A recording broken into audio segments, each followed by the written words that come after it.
Hello and welcome to Raising Anchor, your podcast and source for all things Rhode Island FC. I'm your host, Matt Entrican, coming to you on this Thursday, August 28th.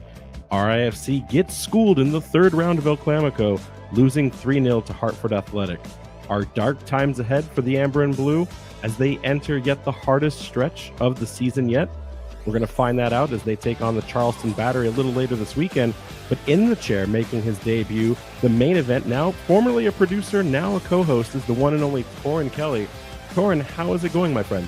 Pretty good. I mean, I feel like I've spent my time in the minor leagues. I've, put in a good stint here and there, and I'm finally getting my call up to the big stage. And, I love to hear it. But, it's been a bit of a rough week to be from Rhode Island. Hey, but Taylor Swift is getting engaged, and that's what matters. That's all that matters. I mean, at least if you're Rhode Island FC media right now. Although, to be fair, like USL, every single sports team has leaned into that. Even our governor is now trying to convince Taylor and Kelsey to move and have their wedding somewhere here in Rhode Island. It's like, come on, guys. Like, they're not going to do that. And if they do, like, none of our business. Has nothing to do with soccer. We could just do a Taylor Swift podcast all night if you want, though, because Lord knows no one wants to listen about a recap of the Hartford Athletic beatdown that we took earlier this week. Look, I'm not too familiar with my eras, but we can learn together if we need to. Pain is a lesson, my friend. So let's get straight into this. A little bit of news. We kind of heard about this earlier in the month. We were trying to kind of get some more pieces of information to it. We knew that there was some reinforcements coming on the forward line, and that finally has now been officially announced in Machu Ndongo. The press release from the club, they announced on Monday that they had signed the 18-year-old forward from the Cameroonian Academy in the Academy and Gahane FC. This is a multi-year deal, and Torin, we're going to talk about that in a second, the importance of it. The reality is that we don't have an RIFC Academy of our own. We haven't really found those young players. I know there's some people out there that would say, like, oh, Kevin Ordui last season, he was a USL Academy prospect, but we haven't really seen that before. So this is kind of a big deal in that sense. Head coach and general manager Cano Smith went on to say that Machu is a powerful, strong forward who will bring energy and youthful enthusiasm to our group. With a year of professional experience under his belt already, we think he has strong potential and look forward to watching him develop. Torin, I don't know about you, but that tells me this is a 2026 targeted strategy, more or less than a 2025 one. Yeah, definitely. I think, we were able to, make a quick video for the Instagram about kind of, what the signing really meant. And to give the, short gist of what I said, I think it is going to be a future transfer. The multi-year deal is kind of the most important thing about this transfer. He's not a player that's going to come in and do, immediately well. I think the other thing is that maybe he won't play this year. We really don't know. There could be some injuries, so we'll see. But I think this is one for the future that you can get excited about. And having watched a few clips, he looks like a good player. He looks like a very solid player who has that potential. And we've seen Cano Smith. He loves both his international players and his younger players. And I think, Cano's done well with developing players who maybe weren't doing so well or maybe were a bit younger. So I think this is definitely a signing that maybe you won't get too excited about it now, but I think give it a year, maybe even 2 years, and you're going to see a lot of this guy. Question for you as we talk about this Ndongo here. You brought up the reels that you had mentioned and how we had kind of put together that opinion on Instagram. I think you were spot on with it, but I think also the curiosity of what do you think in this early initial sample size that you see that he brings that's different from what we have already? And in the videos that we saw, it was a lot of, like collecting as a holding, target 9. He doesn't have the size to be a real target forward. A lot of it was collecting the ball and then finding that channel distribution on maybe an overlap attack or building that attack forward. There was no goals in his highlight reel, which I know a lot of people online were really quick to jump on. Overall thoughts on what you saw from those samples is, can you already see the gameplay that he wants to be, or is Cano going to take him in a completely different direction? Yeah, I think mainly the one thing I will say to those who maybe aren't convinced due to the highlight reel, I want to say that it is very hard to find clips on this guy. I was researching, having to go look at the Bahrainian Premier League. It is hard. It is very hard to find clips. Again, he's very young. He's someone who hasn't had a lot of senior appearances. So is when you kind of have to trust Cano on. Maybe he's not going to be, someone that you look at immediately from that highlight reel and go, this guy's going to be electric, kind of like what you saw with Dwayne Atkinson. You looked at that reel and you were like, oh, wow, he's going to bring something. But you got to trust in Cano. You got to trust that he knows what he's doing. But in terms of what we saw, as you said, he looks like he's got very good hold-up play. I think, He looks similar to a Chico, where he's 5'10", around 150 pounds. He's a bit more of a smaller number 9, but he has that really good hold up play. He uses his size really well to kind of lean down, make sure he's either going to get fouled or the defenders are just going to bounce off of him. So it's definitely good instincts from a young player. Now, we're going to talk a little bit later about some of the contracts and what we know. We know Chico's here for at least one additional season, unless something goes on between the club and him as a difference of opinion in business. Is it not ironic that now we have a Cameroonian strike pair up top, especially there might be 2 players with the same profile? We have no idea what their friendship may exist. Like, we don't know if Chico has influenced or helped this guy, as he's grown in the leagues that he's played in. But it can't help but be called ironic or even maybe just a coincidence that now we have 2 Cameroonian forwards, right? Yeah, I think maybe Chico might not see it like that. I think with recent performances and how the fans have been, feeling towards him, bringing in another Cameroon striker might actually worry him more than it excites him. But I definitely think that it's possible that he helped out in the signing. Maybe, when we first made those, initial contacts with him, maybe kind of said, hey, do you mind reaching out, talking about why you like Rhode Island FC? Because definitely it's nice to have someone that's from your, nationality there that can help you kind of get settled in. So hopefully we got a little bit of Agent Chico in this move. It'll be interesting to see. And also not knowing the quality of the Bahrainian Premier League. Like we talked about this when Dwayne Atkinson came in from the JPL. Where does that sit in comparison to the USL? Obviously, that's not quite as important since this is a developmental player more than it's a polished, ready-to-go product that's going to be able to make an immediate impact. And who knows what we'll see, from him by the end of the season. On one hand, you could say as long as RIFC rights the ship, maybe he doesn't get the looks because there's not enough time to bring him in other than, in the practice, in the training sessions. But on the other hand, if this ship goes completely capsized and there's no saving it, maybe you start getting him some senior minutes, so to speak, immediately and getting him exposed to what could be a promising 2026 season. Wild that we even have to say that yet, but you just don't know. Anyways, let's move on to the other announcement of the week, and that was we knew this was coming. This was not something that we haven't all talked about at length, but unfortunately, we warned you not to get too attached because there's been a little bit of a shift here, and maybe one of our 10 holding midfielders might be leaving us for a spell. Yeah, so the U.S. Soccer Federation announced that Rhode Island FC midfielder Matthew Corcoran has been selected in the United States U20's men's national team's camp that will begin in Spain on Monday. Head coach Marko Mitrovic's side will play a pair of friendlies against Morocco during the trip on Saturday, September 5th, and Sunday, September 7th at Pinatar Arena Football Center. Corcoran has made 3 appearances in the USL Championship this season since joining RIFC on loan from Nashville Soccer Club, logging 296 minutes of play. The 19-year-old had previously recorded 46 appearances over 3 seasons in the championship for Birmingham Legion FC, turning pro with the club from the FC Dallas Academy in 2022. This spring, Corcoran was transferred to Nashville, where he recorded 2 assists in 7 appearances for the club in Major League Soccer.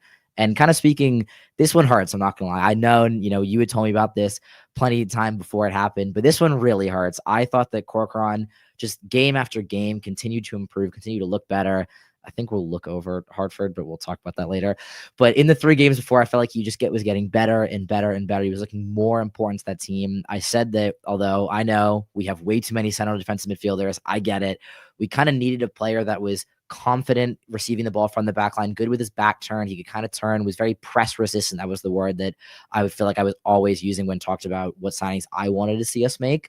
And it just felt like Corcoran was kind of that guy. So this one does definitely hurt, but I'm obviously happy for him. Gets to go with the under 20s for the U.S. men's national team. What better than to represent your national team? And Kano would never stop it. Not that it was his decision, right? This is definitely coming from Nashville and Corcoran's own desire to play and represent his country. And I don't disagree with anything you're talking about the profile. It feels like every single one of our CDMs kind of offers something a little bit different in the space.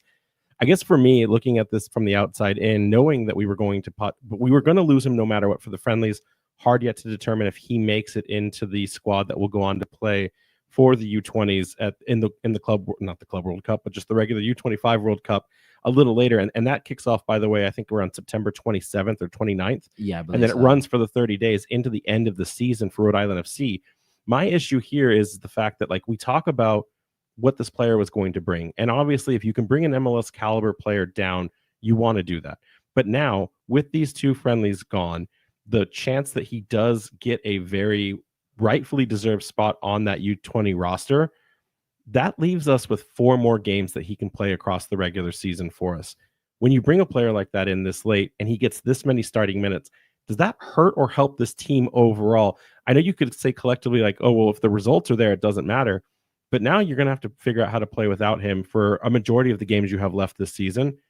How does that benefit Rhode Island FC at this point? Yeah, I think part of me thinks that because obviously he was signed, I want to say on like it was a Wednesday maybe, who he signed, and then 2 days later he was starting. So I think evidently his signing was probably a bit of a, I don't want to say panic buy, but it was one that there's injuries. We need to fill in a gap quickly. Let's bring this player on loan. We know he's probably going to get called up, but at least we have him for the games. We have these injuries. You know, we're now seeing Zach Harivo is now like officially back from injury. He's been playing significant minutes. So maybe we'll see him go. Hopefully this opens the door for Clay Holstad back in midfield. But again, we'll talk about that later on. So I think if we're being honest, I think Corcoran was always just a bit of glue to add on where we have a few injuries. We can use a player like this. Let's do it. Who knows? Maybe he does become a player that possibly joins us next year. You know, I don't think he's done enough in the 3-game span to really go back to the MLS and, you know, get significant minutes. And I mean, if I'm, you know, from Nashville's point of view, why not? He played well for us in the 3 games. You know, he obviously likes it. He went and he had a good time. So why not loan him back there for a season if you don't think he's quite the MLS level? So hopefully we see that in the offseason. But obviously we're speaking very far in the future. But I would love to see him back. Yeah, I could see him doing the preseason with Nashville, whatever their early Open Cup run could look like. And then once that's done, or whenever Nashville feels comfortable loaning him back down, kind of, you know, interesting when you look at the overall rating. If you had to collectively look at all of the loanees we've now had, I don't know that Kano's really batting more than 33% because obviously Morris Dogan is incredible vision alone from Minnesota. Jack Panayiotou, it's like it's almost, it neutralizes itself. Like great first run, it's not in his control. He gets loaned back, and then we just never utilize him again in the second stretch. And now, you know, with this one, great product, great what we've seen so far, but not really something we can rely on to move our performances forward and maybe get those results. It's a mixed bag. And I mean, that's how the loan market works, especially between these two, you know, parts of the pyramid. But man, is it an interesting time. Yeah, and I think you could also argue with in Jack Paniotou's, you know, sense that maybe he was also kind of a glue move that we just kind of weren't doing well. So let's add another midfielder. Maybe he'll do well, maybe he won't. And he kind of did his job. Like I think that's my favorite thing about loan moves in general is it's one of those things where you get a player with high potential that could come in and do something well. And if he doesn't, so what? You send him back. You're not spending a lot of money on him. You're not giving him a multi-year contract. So with those kind of moves being bad, I'm more than fine. I would rather us do more of those moves that turn out bad than us do none of those and just our team stays the exact same. I agree completely, even though I might like to see a little bit of some familiarity here in how Kano's been building those rosters. We'll talk about that here in a second, but let's dive into this Hartford review. Honestly, I'm going to give a plug to Tide Talk right now. They had a wake. The funeral was on Sunday this week. They had a wake. If you haven't gone and listened and commiserated with your fellow fans and friends, you might as well, because one, they're going to say things that we're never going to be able to say on this podcast. They get the real feelings out.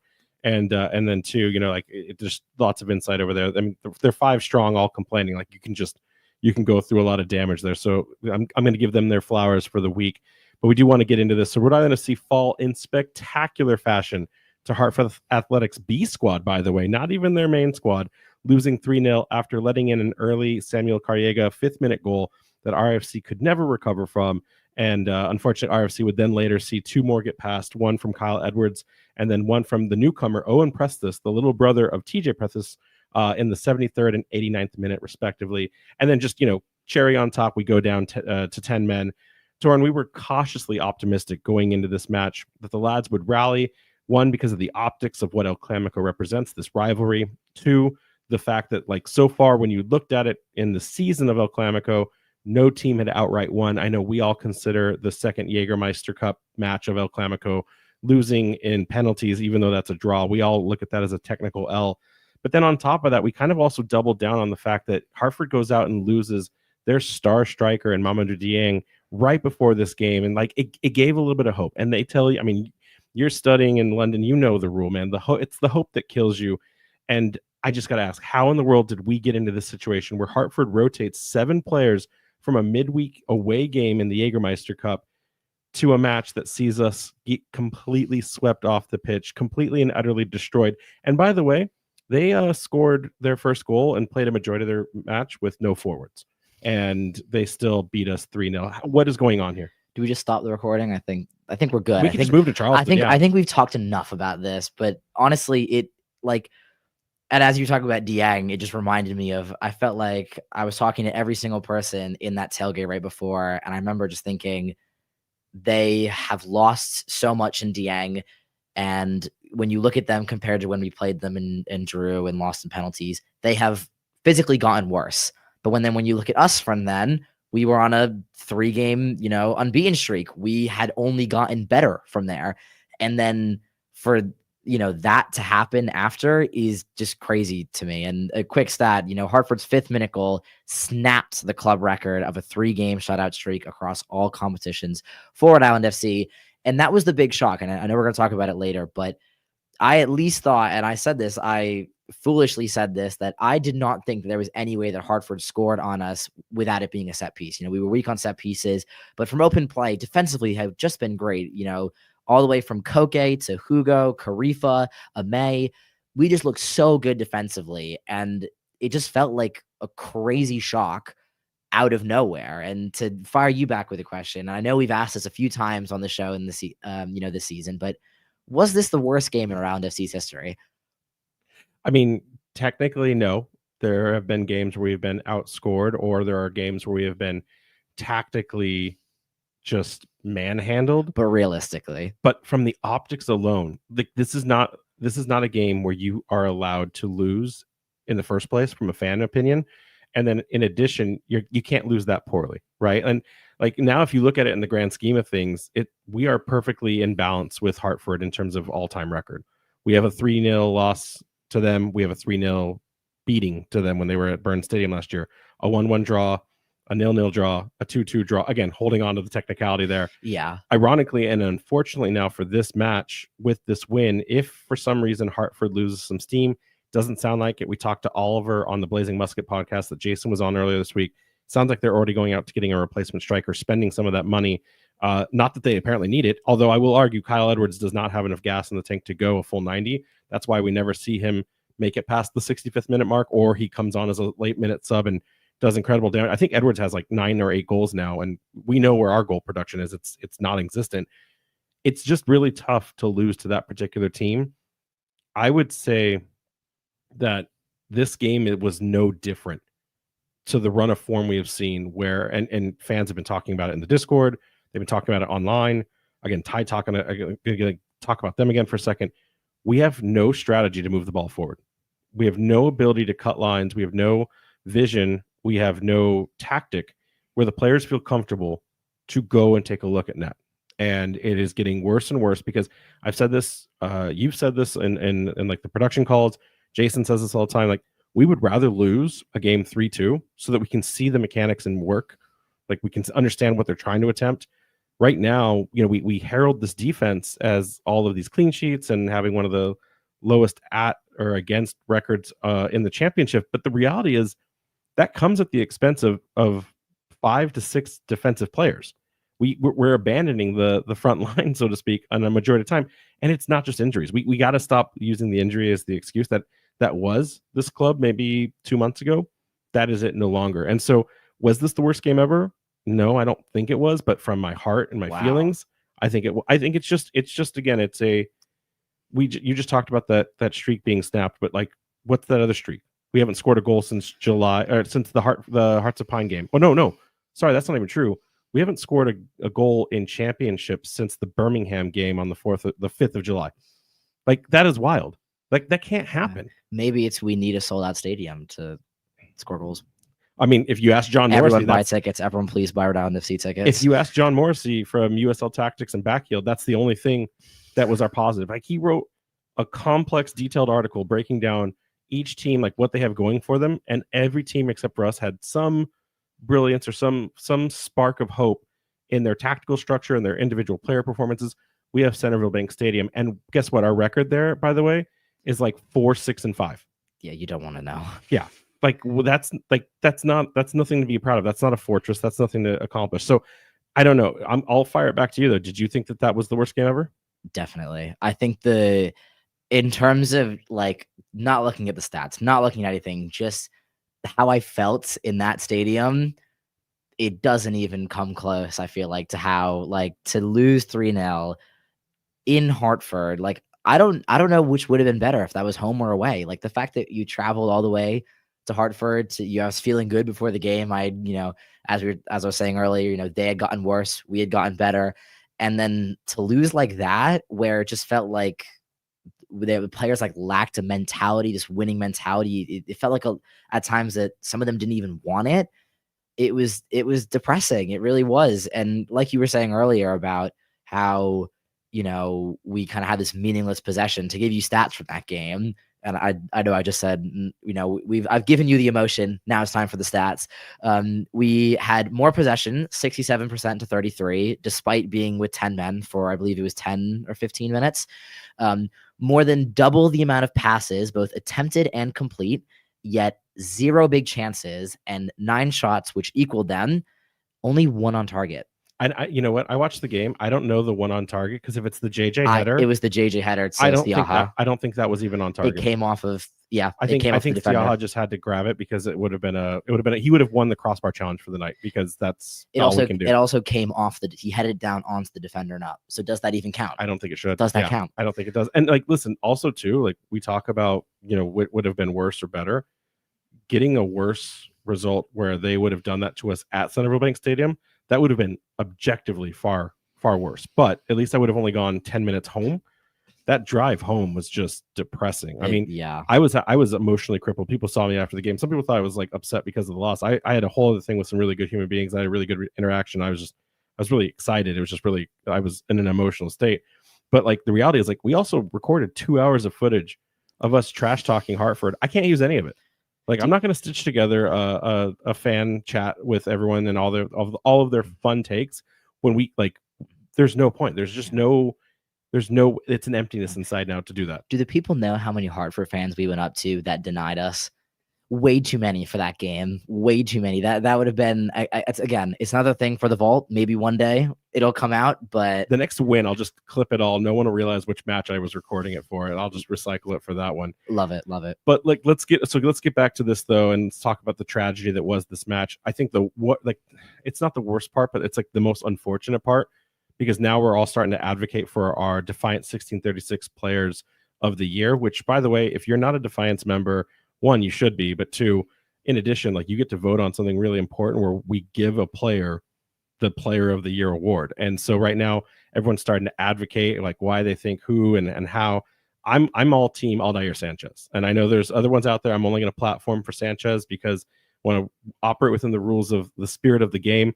We have a podcast, so I'm going to use it to amplify it. But I think Sanchez by far is the best choice right now because, 1, the only bright side we have is we have a good defense, although that is starting to, we're starting to see the cracks in that armor. But additionally, like, Sanchez is also the only defender that's like kind of a complete defender right now, can move forward and still do a solid job on the back line.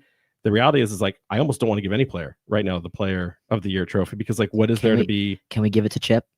Unfortunately, he's not a player. He's the best employee on the staff, but unfortunately, he's not a player. So I'm advocating for Aldair Sanchez.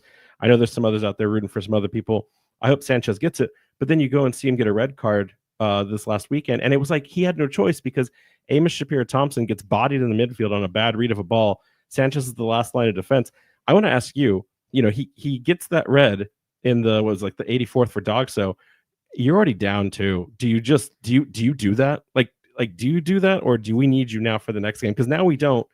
And I mean, yeah, sure, it's Charleston, but like, what do you do in that situation if you're Aldair Sanchez?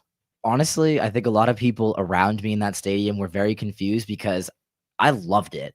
Finally, someone showed some passion, showed that they cared so much they were willing to get a red card to stop them from scoring. I think maybe logically you could argue that it's not the right decision, but it's very unfair to Aldair that he's the one who sent off when we had not enough people at the back. Amos, slipped, got bodied off the ball, and it was him against about 3 of them. I think it's very unlucky from his standpoint. And I'm with you. I'm an Outlier Sanchez lover. I think me, you, and Jason have always been talking since the season started that as soon as he gets some, JJ and some other people that can actually, put their head on the ball, that finally, we're going to see the best out of him. And it is kind of disappointing that we haven't seen him that much with JJ. We've seen Quizera now playing a little bit more at that left wing back position since JJ's been back. But, I think for me, I think he's a great player. And I think, again, it showed some passion. And in that game, we were 2-0 down. We were not going to win that game. I was looking for something to make me get, feel like I was getting out of my seat excited. So it does suck that he's not going to be here for the next game, because he would have been my starter. And I actually thought that he came on and before that was playing quite well. But, it is what it is. It is what it is. So we'll find out. But yeah, make sure you go and vote for that. And if you aren't a member of Defiant 1636, go on the Discord, ask a supporter group member, and they will get you squared away so that you can sign up and be a part of it. There's so many other great perks that exist for that. So all the love to Defiant 1636. Let's get into how Kano constructed this team, because I was a little bit confused as I also put up the wrong slide here. So bear with me. I'm going to tear that down because I have no idea where it is. Technical difficulties today. But when you look at it, it was, 4-player changes from the last game, which, okay, it was a midweek matchup. It was Jägermeister, one positional change from that Wednesday match. Koke Vegas stays in net with a back line of Ugo Bacharak, Karifa Yao, and Ame Mabika. The big change here in the midfield for Clay Holstead alternates out for Amos Shapiro-Thompson. We've talked at length how it seems like those two players will never see time on the pitch together outside of some substitutional minutes, but really it seems like they're a like-for-like swap in Kano's eyes. Matthew Corcoran and Mark Ibarra are in the double 6, because it's not even an 8 because they don't move up the field. And then Jojea Quizera out on the wing. The front three is the complete rotation. Last week we saw it with Noah Fuson, Chico, and Maxi Rodriguez. Now it's Dwayne Atkinson, JJ Williams, and Noah Fuson. Why do I see the notes have not been spot checked? It was so anyways, I got that backwards. But long story short, we have the 4 changes. Was it the right changes? I think the front three, definitely. I think we knew that was probably going to happen. We, in that Birmingham game, we did well to stay in it with that front three that we had, but we kind of knew at one point that they were going to come out, and that front three being, I believe it was Quizera, Chico, and Maxi as the front three against Birmingham. But as soon as we saw the change, the game completely changed when you had Noah, JJ, and Busy all on the field at the same time. So I was really happy that we went with that. I think maybe Maxi could have gotten the non, because I think, again, he was the only one of that front three that stayed on and with the others and looked quite good, in my opinion, in the end of that Birmingham game. But I think those changes are there. I think it's finally time that we talk about the elephant in the room. I've seen a few comments already. Clay Holstad at right wing back. It's hard. It's hard. I think it's very tough to see a player that we know from last season and even the beginning of this season, when his play in the midfield, is so good. He is so good. He is, runs all game long. He's great defensively. He's very good at, offensively as well. We've obviously seen how good of a shooter he is. He's got clay bangers left, right, and center, which we haven't really seen this year because he's playing out wide. I would have preferred Amos Shapiro-Thompson. I put it in our, for our lineup before the game that I wanted to see AST in. I just think neither of them are players that probably should play wing back, but I just think AST he looks more like a wing back. He's a bit smaller. He's a bit more dogged. I think he's a bit better defensively, and I think he's also slightly better crossing the ball. I think Clay is someone that doesn't like to cross it. And I think the other issue is the fact that we can tell that Clay doesn't want to play at wing back. He wants to get in the middle a little bit. And I think, Kano's given him that license, but oftentimes when he comes into the middle, we've left just this complete right-hand channel. No one is there. AST, when you tell him to play somewhere, he's going to do that exactly as a T. He's someone that is a rotational guy, is one of those glue guys we were talking about. He comes in and he does a job no matter where he's playing. So I just didn't think Clay Holstad was the right choice. But again, this was a definite surprise, the result at least, because when I saw this lineup, other than that, I was like, this is exactly how I wanted it to be. This was perfect. Like, this is exactly, other than Clay Holstad, how I had said that we were going to line up and how I wanted us to line up.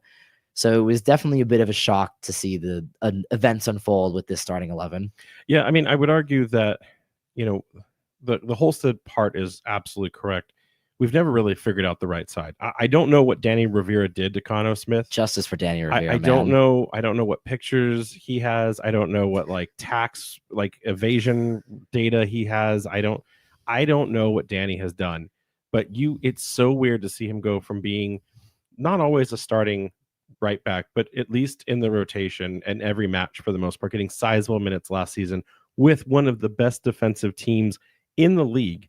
And then we talk about priding ourselves on defense with no ability to move forward. Why is Rivera not on the bench? Like it's not tracking for me. The whole Zach Harivo experiment of like, okay, well now when we get him on, we need him as a center back instead of like a player like Rio Hope Gunn. I have no idea what players, we talk about how good this defense is. I have no idea what players end up not dressing when Stoneman returns and Odarse returns. I mean, I know a lot of people have been down on Odarse for the year, but he was supposed to be the answer on that right side.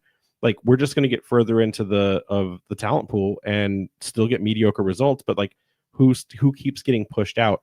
To your point about Holstead, I really don't care if it's Amos or Holstead in that sense.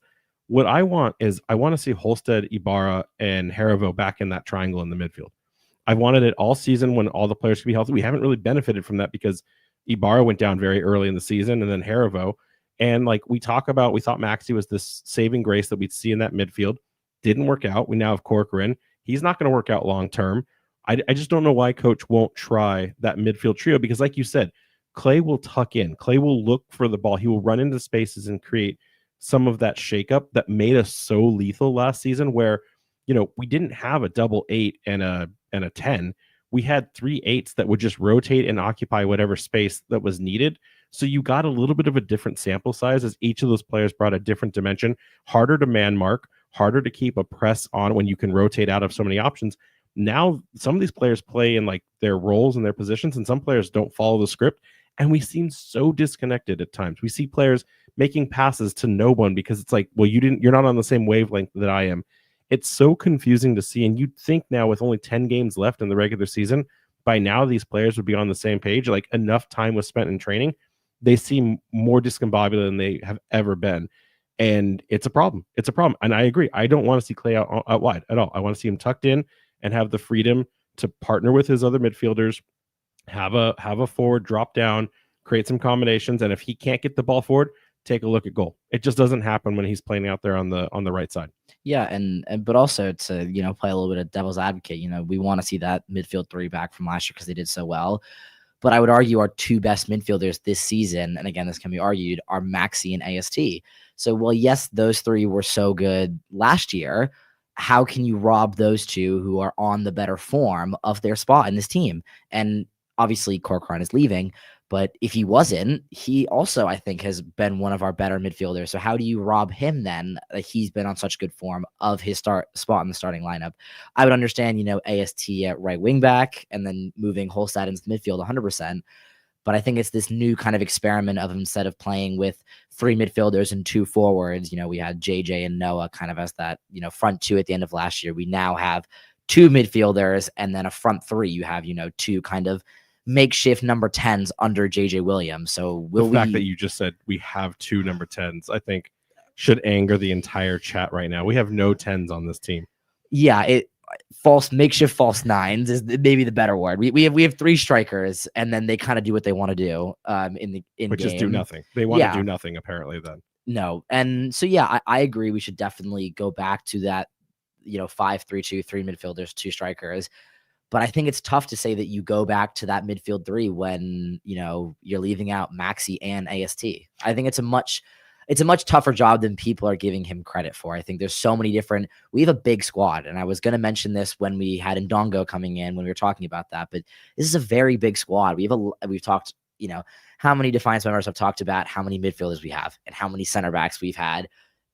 But that makes it, not only does it make his job better because when we have injuries, we can play someone, but also makes him harder because you have, a limited amount of spots, not only in the 11, but in the team sheet in general. So naturally, players are going to have to be left out. Yeah, but I hear you. And like when we look at the individual contributions that a player like Maxi Rodriguez or Amos Shapiro-Thompson are bringing, that's all fine and dandy. Like, but they're still not the highest rated players in the Opta points. They're not the highest rated players in FOTMob.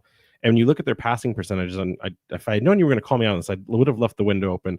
but I was looking earlier today at the midfield and seeing what direction of percentage of passes between, left, right, forward, and backward, who were the players looking forward the most. A lot of these players, they're side to side and backwards. We know that there's very few that are actually looking forward with any like meaningful intent. There's no midfielder we have that exceeds more than 32% in a forward direction. And one of those, ironically, is actually Amos Shapiro-Thompson. So I don't disagree with where you're coming from that. But the difference here, and I think this goes back to the coaching style as well as the general manager roles that Coach Kano has. One is he's a player's coach. He has tactics and he has a lot of fanciful ideas on what he envisions the game to be from both his time as a player and now as he's been a student of the game. But then also on top of that, he's also someone who will want these players just to go out and do their assignments and figure out those things on the fly. He's not a systems coach. He's not a tactics coach. He's not a formation coach. There are other coaches that do far better in this league by saying, like, you're in a back four and you don't move from that, right? Or you're in a midfield four, you stay in your zones, you press, you compact when you need to, but everything shifts along with it. That's not how Rhode Island operates. So I would argue then, in the case of Maxi, maybe less Amos, but definitely Maxi's like this free-floating spirit. He has to like attack, defend as he needs to be, where he needs to be within some confines, but he's not a system. I don't think he's a systems player. The chat can tear me apart if they think I'm wrong. So individually, he does a lot, but it doesn't get us anywhere because the rest of the team either gets left behind or they don't catch up to him wherever they're going. So when we see what Clay and Zach and Mark could combine for, that was a system. They had a system together that would work for combinations, for moving the ball forward, for getting out of, like, how many times did we break out of the press last season? And now how many times, spoiler alert, I'm just going to put it on the screen. How many times now do we see these teams not actually engage us? Look how low Hartford was in their average block positioning against us. The teams now know, Torin, they can give us the ball. We're never going to find a way to get it in the net. And so we're getting set up. They're not even pressing us. The only teams that are pressing us are teams that they don't know how to do anything but press. And so like that's their game plan. Like Sacramento, they do a really good alternating press. Spoiler, we get them for Jägermeister, so that's going to be fun. But teams have figured out the worst player to have the ball is a Rhode Island FC player. So they're going to let them have as much of it as they want. Yeah, I think, we talked about midfielders not being able to move the ball forward. And I think what we don't think about a lot, what a lot of people don't think about, is that passing the ball is a two-player thing. Not only is it the player passing it, but it's the player moving into the open space. And I think as much as I agree that midfielders struggle to pass it forwards, you also have to look at the players above them. Are they not getting open? You see, like, nobody gets open in this team. Yeah. They wait for the pass to come to them. And the worst thing is when they're waiting and they don't even take one step forward and a defender comes up right behind them. And if they don't take the ball outright, all they can do then is pass it back. That's all we do to try to relieve pressure. Yeah, and I think that's like the saddest thing for me, because I did a lot of research as soon as Maxi came to the club about his time in Detroit and what kind of a player he truly was and how he was going to impact this team. And when he needed to be, Maxi was incredibly direct. He was so good at kind of turning and playing that ball forward into a dangerous area. And then seeing, that player come here and just, as you were saying, it's sideways, it's backwards, it's sideways, it's backwards. It's just painful to see, honestly. And, you talked about predictability and how teams just know how to play us. And, to give a pretty awful stat, Round FC have failed to score in 12 of their 21 games in the USL Championship, which is the least amount of goals in the league. You'll never sing that. Any other team. Defiance, we need to get that as a chant for You'll never sing for this weekend. But I mean, and when you look at the end of last year, when we throw out the term goals galore a lot, but I mean, look at how many goals we were scoring against Louisville, against Charleston. Obviously we had the goals galore game against Miami, but they weren't exactly great last year in any, capacity. But we were scoring so many goals against so many great teams. Like, what has actually happened? And I think we've already talked about so much things, but, I think the main focal points in attack is when you have to bring up, Chico and JJ have 2 goals in the league this season. When I read that, like, I knew that they hadn't really been performing so well. When I read that, I was so shocked. I couldn't believe what I was reading. It's such a big fall off. To an extent, it is kind of just incredibly surprising. I mean, it is, but it isn't, right? Because we've seen this lack of consistency from these players in the past. Chico has bits of form. I mean, he only got into double digits late into the season. Kind of people had forgotten as JJ Williams got hot. JJ himself, he didn't even really start to get into goal scoring form until the final 10 games. And like, he's now remembered as a hero because of his multiple hat tricks and what he did in the postseason, which was super important. Like, let's not downplay that at all. But let's talk about the stretch between May and September. Yeah, but like that's the nature of these. That's True. the nature of these players. Like, Yeah. that's the reality. Yeah, I think for me, why I was so high on JJ coming back was not what he did at the end of last season. It's what he did at the start of this season. Yeah, you thought you were getting that. He looked in those few games that he had before he came back from it, before he got injured. He looked really good, whether it was just like scoring goals or just being helpful to our team with that big presence in that, when we were first playing that kind of 4-back formation, that big presence that was able to move defenders around. That's what had me excited. And we just haven't really seen it anymore. So then we talked about the anemic offense at length. Let's talk about the defense here for a second. Obviously, getting 3 goals past you, it's never a great look. Want to ask you first and foremost, does the defense own this? Because we've talked about how they're under such an incredible pressure where it comes to they can have 9 or 10 defensive, clearances, saves, what have you. But if one goes by, it's like, oh, why can't you be better? And it's the complete inverted, for the forwards, right? You can miss 10 times, you score 1, and you're a hero. Was the defense to blame for the setup in this last particular match, or was this just more of the lack of, with no offense, the defense is starting to also show some exposure? I think it definitely wasn't the setup. I think it was more the individual battles was the one that really got me. I think one that I hadn't been high on, like coming into this season, and recently I think he's been fantastic. Probably one of our best players is Karifa Yao, and I've heard so much about him. We talked about Defiance Player of the Year. I've heard a lot of people putting his name out there. I think in the past 4 or 5 games, he's been our most consistent player, just locking down strikers. I think the big issue in this game was, you talked about it, they didn't really play with a number 9. And I think a lot of times Yao felt very lost. He's someone that wants to bully the striker. He wants the striker to back up on him because he is bigger, he is stronger, and he will win that ball back and he will clear it as far as he needs to.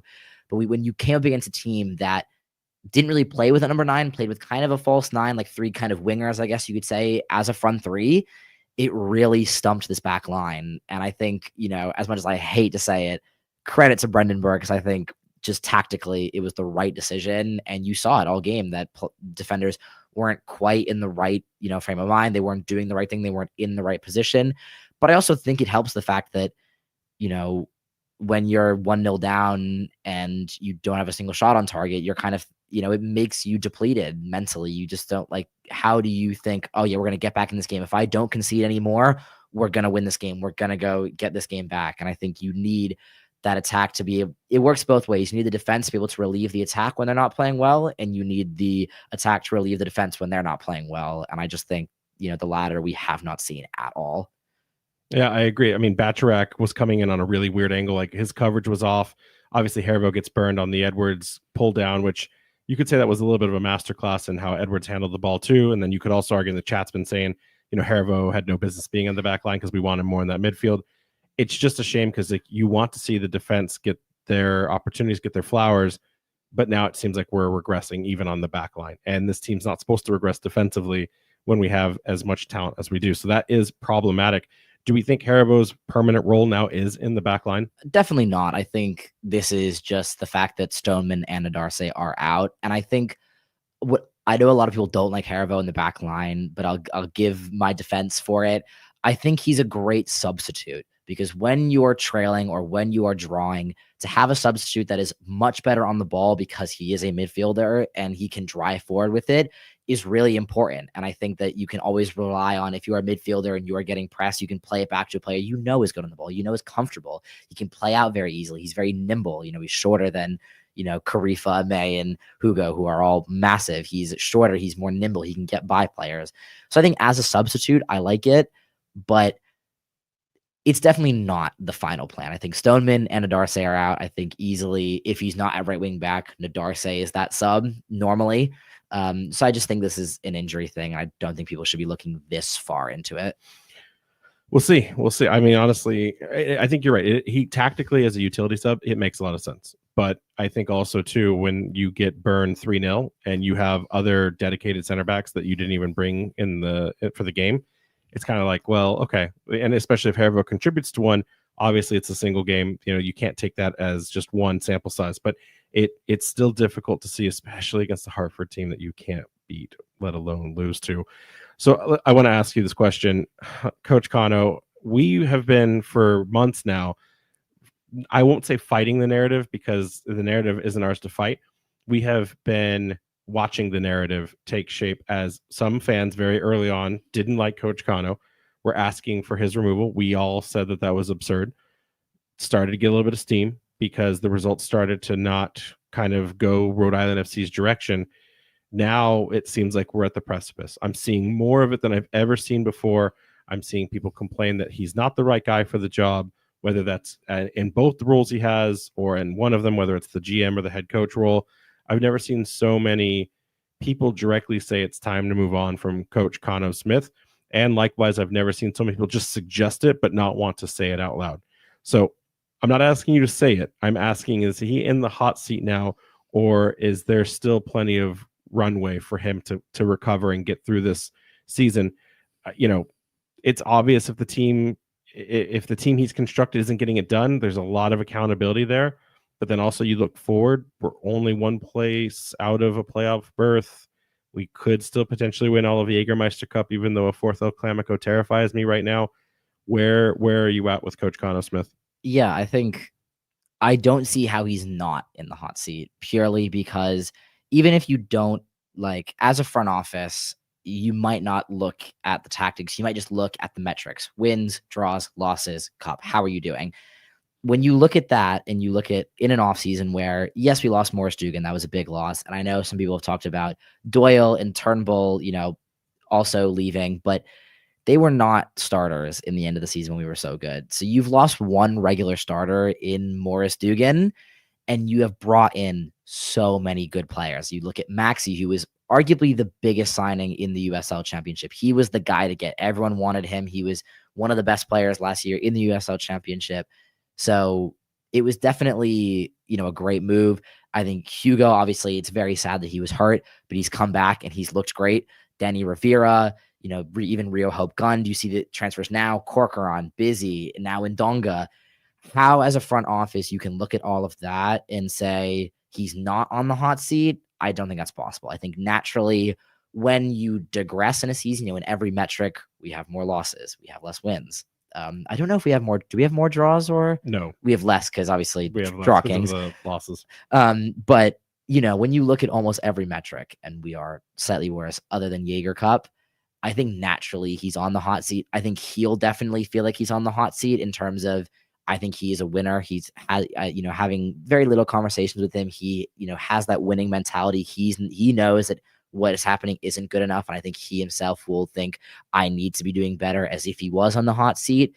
But yeah, obviously I'm not going to give my take. Feel free to come up to me at any game if you want, and I'll give you my 2 cents. But, on the record, I think it's hard for me to see him not being on the hot seat in the front office's eyes. I think right now it's all bets are on Jägermeister. I think that if there's hardware one, you can't even have the conversation. I think also too, you look at the fact that he's on a multi-year deal now. He had to negotiate that conversation came only after the result in Colo Spigs, right? So that it's unfortunate. And like recently, someone rightfully called out in the Discord how the front office is starting to kind of talk about it. The ownership, I should say, is starting to talk about it, where they say, hey, like, if the results don't go our way, it's not from a lack of investment from ownership. It's not from a lack of facilities and resources like what Centerville Bank offers. It kind of seems like they're not distancing themselves from Kano Smith, but they're putting in the steps or the reps to, if something ever were to happen, like they've made it clear that it has no bearing on the club, and that this is a strictly Kano problem. And I think, the other part to this, when we say, is Kano in the hot seat, I think we have to take a step back too and go, hey, is this the lack of player performance, or is this tied into the coaching? Is this tied into how he operates as a general manager? And I think really the blame right now has to get put on Kano's lack of flexibility when it comes to what he wants this team to do. People have come up and said, well, he's trying different players in different spots. That's not flexibility. That's throwing things against a wall and seeing what sticks for the next round, and then saying, well, I have talented players. Why can't they just do more for me in the moment? It's so weird to watch Kano because you can tell as a student of the game, he wants to bring out his inner Pep Guardiola. He wants to take what we see PSG doing in the Champions League and he wants to emulate where he can. But like, this is not the championship. This is, well, it is the championship, but it's not that it's not the Champions League, I should say. It's not the Premier League. And I feel like Kano's inability to recognize that the 3-4-3, the 4-2-3-1, they're just not working. But also on top of it, and not so that it sounds like I'm contradicting what I just said about his flexibility, he's not playing players where they're at their strongest. He's playing the best players he has in spots that they're not the best they can be. And this goes back to the Danny Rivera thing. This goes back to we never replaced Steven Turnbull, or we never got that third striker up front, especially with the injuries. It feels like Kano would rather pick the 11 best players he got from training that week and find a way for them to all be on the pitch together. It doesn't matter what their strengths are and what suits them. And for that, I think that that's the accountability right now. I think that like that's what's going to get him to lose the locker room. Honestly, you play players out of place, they can't show a highlight reel to the next team next year and say, sign me. Well, what are you? Like, if think of it this way. Let's use Amos Shapiro-Thompson. We know that he's not we know he doesn't have like a multi-year deal left. Whether he has a club option or not, we don't know. But let's just assume he's on the thing today. What team does his agent go out and say, hey, this is you need my guy Amos Shapiro-Thompson? Well, what is he? Yeah, the biggest issue is that I think you could easily argue and say, this is a great gloop, this is a great rotation player, but you can't go and say, this is a starting player. This player is going to come in and he's going to make your team great and he's going to start every game. Because again, as you were saying, he's being played as a 6, as an 8, as a 10, as a right wing back, as a right winger. When you look at, so I think he can go to teams and go, oh yeah, like he's a great rotational player and he's going to do the exact same thing that he's doing here. He's going to be rotating. He's going to play wherever the team needs him, instead of being able to go to a team and go, this is how good I played in this one role. You need that position. I'm your guy. And it's hard to watch, definitely. Like, and I completely agree with that point. So, I mean, you look at that, these players are playing for their next contracts. They're not getting the results. It's going to be harder for them to move on and get bought because maybe teams go, well, you don't have what we need.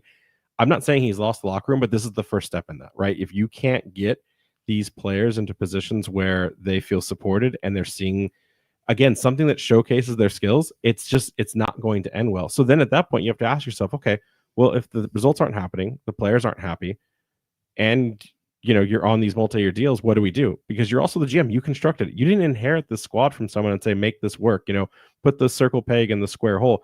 You chose to build this. And I will say this one time, Connor Smith also benefits from the fact that he got to create a brand new roster from scratch. That is a big deal. It paid dividends in year one because we got all the way to the final, but he also did that the same way I would look at, like, if I started a business, I would bring the best people I had that I've known for years. I've developed these relationships.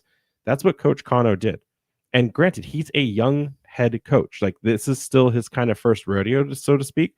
But in that year one, he brought a lot of players along that, like, he knows them. He knows them from 10 years ago, 15 years ago. He has rapport with them. He knows them intimately.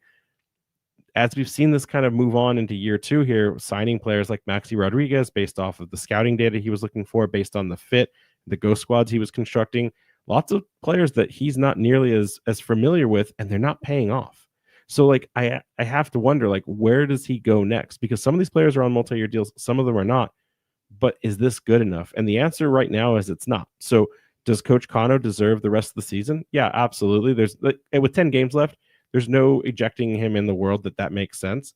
But if he doesn't figure this out and at least show us what the future of this team could be, we talked about at the top of the hour, it's one thing to know, like, the ship is sinking and it's done. But if you can keep it afloat for just long enough and say, okay, I see where you're going with this, I can keep believing in it. Right now, I just don't think fans, maybe even the players, I just don't know who is in love with the idea of what Coach Kano is trying to implement on the pitch every single weekend in and out. I just don't know. Yeah, and I think, as someone who feels like this is kind of his field, as someone who studies, sports coaching and specifically soccer coaching in general, we're taught very early on that it's not about creating a tactic and fitting players into the tactic. It's about finding a tactic that fits these players. And I think that perfectly encapsulates just what you said about putting, and there's a very common saying as well in the UK, which is, putting square pegs in round holes. That is what he's doing with Clay Holstad, with, Noah Fuson, trying to get into this kind of double striker, but wait, no, now you're a 10, now you're a winger. And with Quizera as well, playing wing back, right winger as a number 10. It's kind of all over the place. Does it look panicky? Like I would never call Coach Kano a panicked person, but when like you can't run the starting 11 game after game, like does it look like does that look like flexibility and creation and taking risk, or does that look like panic? Because I don't have an answer. Because I will say, we were talking earlier with some friends, and we were talking about like Kano is not accountable in the press conferences. He never takes responsibility for the failures of the night, of the lack of goals. He also doesn't ever burn his players. Like, he very much protects his guys, and if we go after them, like, he jumps on the press immediately and says that's not what I see. But the answer he always gives is when we ask, like, what happened, like, who do you hang this loss on for the night? I don't know. I'll have to watch the tape back and then figure that out, but I don't have an answer for that right now. And I think that's not really fair after 21 games now so far. I think where these problems lie. And if you don't want to call your players out, that's fine. I'm not looking for sound bites. But if you're also not going to take accountability, where does that change? Where does this transform? Where does the faith and the buy-in as fans, as media, as people that watch these games, watch these nil games, these lack of goals from RIFC games, where does that accountability start? And that's the one interesting thing I haven't seen from him as a head coach yet. He's always difficult when you start asking him tough questions. He doesn't really want to play ball, so to speak, with that. But there is a lack of accountability there. And like, that's going to turn fans off long term. Yeah, and my question to you is, and you talked about how Jaeger Cup is like, is it? That's all we got left this season. Not, from, what you think, but if we win the Jägermeister Cup, does that give him, like, is he 100% on this team no matter what? There's no way that he gets sacked. He is invincible in the eyes of the front office. Yeah, he doesn't get sacked at all. He's on and everyone needs to listen really closely. He's on a multi-year deal. He didn't sign a 1-year extension. He's on a multi-year deal himself. So what that means is he's going to get through next season. And also we'll talk about the players here that are coming back for sure. He is going to make it through the season no matter what. And they're going to give him a short leash. Maybe it's to only May of next season. And then they start thinking about it. But the club doesn't want to throw away money. And they've seen both the good and the bad. I mean, most of these guys are business people. You would have to argue and say, this is what you can do when you're at your best. Is this what you can do at your worst? Like, where's your average, right? Where's your mean in between the two? And can you make the playoffs consistently? Kano is, again, a brand new head coach. He has to kind of almost get through one of these types of failures.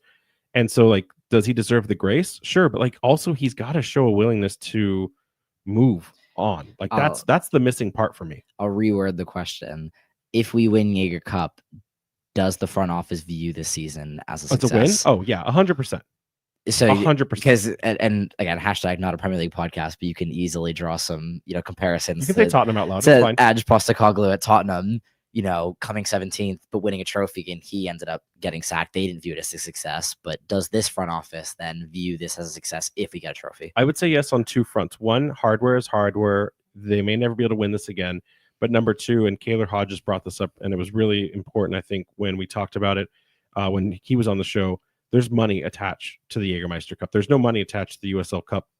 So if there's an opportunity to fill the coffers and to pay for some players or pay for maintenance or just 2 more staff members, that's going to be a win in Rhode Island's book, and it's going to be something they can lord over the rest of the league, especially if this goes to the 4th round of El Clamico in a final and we beat them. Oh, absolutely. What a moment. Absolutely. Will it happen? But find me on, we'll October 4th if we get there. But that will absolutely make it a win in the eyes of the club. Yeah. Now, how they translate that, I don't know. But for the sickos and the diehards, the people that are listening right now, nothing will ever, like, we'll be happy we got that. The same way we're happy we have the Eastern Conference Finals trophy, but like, we didn't get the main event. Like, this is almost the equivalent of arguing the Supporter Shield versus MLS Cup in MLS, right? Like, it's great to have it, and we get to brag about it, but like, it's not the cup. So yes, the front office will absolutely count this as a success. 100%. Okay. Yeah, I agree. Definitely agreed. So, okay, let's talk about Connor though. One last thing, because everyone again wants to see him gone, and he's not going to be gone. But I don't like just complaining. I know we have a podcast and we've been doing a lot of complaining tonight, but I don't like just complaining. So what I want to ask you instead is I want to ask you 2 things. One, What do we think the best starting 11 is? Not what Coach Connor will deploy on the week, but what is the best 11 available to him now?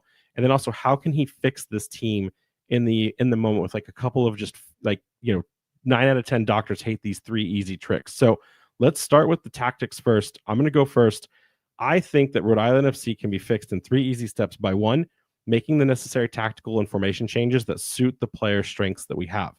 And that goes tandem into number 2, which is play players in their natural position. I think if you start doing those 2 things and embody them, even if that means that you bring it to a 4-3-3 or a 4-4-2, like I don't care what formation you pick, but find the one that suits the natural abilities of your players and don't try to overcomplicate it.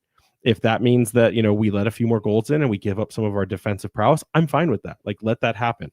But then the most important part is got to simplify the game plan. Right now, there are too many problems with this team where they try to get too fancy with flick on. Like Maxi loves his flicks.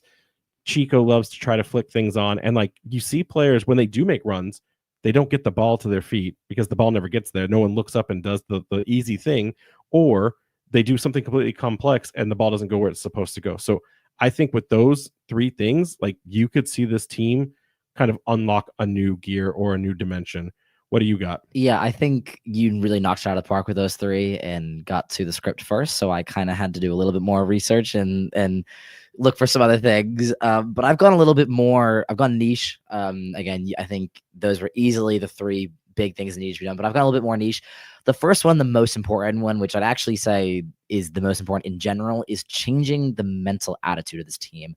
We need a winner's mentality back. I want to see players that are killers out there, that go out there. And I don't mean that in the sense of let's go get red cards, because we know that we have plenty of red cards this season.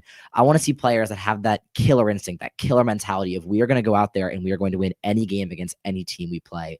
And I said it a little bit earlier about against this Hartford game. It just felt like some of the players didn't really come there to fully win, and they just looked like they were very nonchalant and very whatever with it. I want to see the mental attitude of this team. I want it back. I want this winner's mentality back in this team from what we saw last year.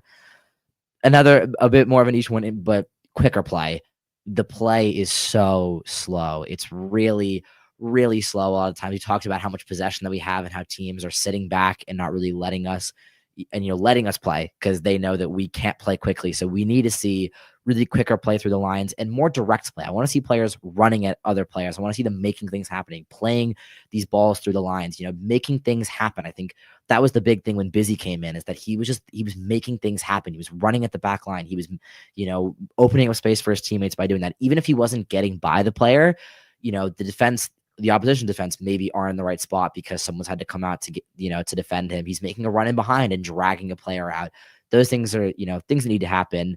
And finally, it's get some set piece tactics, because we have seen that it is not looking good. I think it's improved a lot since Ibarra was back. We have 1 set piece goal from a Jägermeister Cup fluke moment. Yeah. We have the tallest team, and yet Amabika is 6'8". You should just be able to lob a ball in and let that man jump 3 feet in the air. And even if it's a secondary deflection down to the feet of a waiting RFC player, I cannot believe that we do not score goals from set pieces. It is wild. Yeah, I think, and it's whether that's bringing in a set piece coach, which I don't know if a USL championship team has the funds for, or just plain and simple spending time in the offseason crafting, and it mainly, right after the offseason, when you're in that preseason setting, just running set pieces over and over again, because it's not enough anymore, sadly, just put a ball into the box, into the middle and hope for something. Are you going to the front post? Are you going to the back post? There's these very basic questions that I think haven't been asked. It just kind of looks like a lot of times you've got 3 players that are over 6'4", hit the ball in the middle, and maybe one of them will get on it. I want to see specific tactics that are come in that will get a player open in the box that can head the ball. I know, but also, you're not wrong in anything you just said, but also you would think by now, by the law of numbers, the law of averages, 1 would already go in. Oh, we had, I think we're the only team now that doesn't have a set piece goal in championship play this season. I don't know for sure, but I feel like that's an accurate statement. I want to say it was Loudon. We had 3 wide open headers from corners and not a single one of them went in. So yeah, I think not only do you need the tactics, but we also just need to practice set pieces. Aaron writes in, bring back Air Frank. I just want him back in general. Yeah. But yeah, conspiracy corner. That's great. And then best starting 11 from a healthy squad perspective right now. I listen, I have it as a 3-5-2, but I really want to see Koke in that back three, Mabika, Yao, and Bacharak. I don't care who that right center back is, really. Like, that one's such a rotational for me, but I really want that original triangle from last season that got us where we were. I want Haribo, Ibarra, and Holstead in that center kind of rotating 8. I'll take Fuson out on the right wing as like I don't know where else to put him, but I think he can do something, and like the foil to Quazer on the left, and then Atkinson and Williams. I think this could bring us goals. We haven't seen this formation all season, and I'm not because of the Atkinson or recent arrival. Like, we haven't seen, if you strip just the bottom half out, like, we haven't seen that kind of forward attack. We haven't seen those midfielders yet this season in that pairing.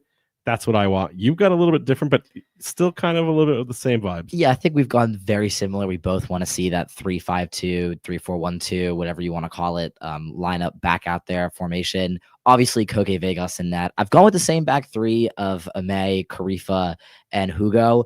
I do want to say that when Stillman is back, I'd like to see him at left center back, and I want to see Ame at central center back. I've said it so many times. A player that is that good on the ball and is that tall has to be playing it in the center. I get that because Stoneman's out, Yao is a better, physical player, and he's not as good as Ame is as like a wider center back. But when we have Stoneman back, I need to see Ame in the middle, controlling the play, having the ball at his feet. He's great at playing those balls to the lines or dribbling up when no one wants to press him. I think he's great when if a team just wants to give someone the ball, Ame is not the player they want to do that with. So I would love to have him back in the center. I've gone Quazer at left wing back. I've said it should be Aldair, but of course he is on a red, so I haven't included him.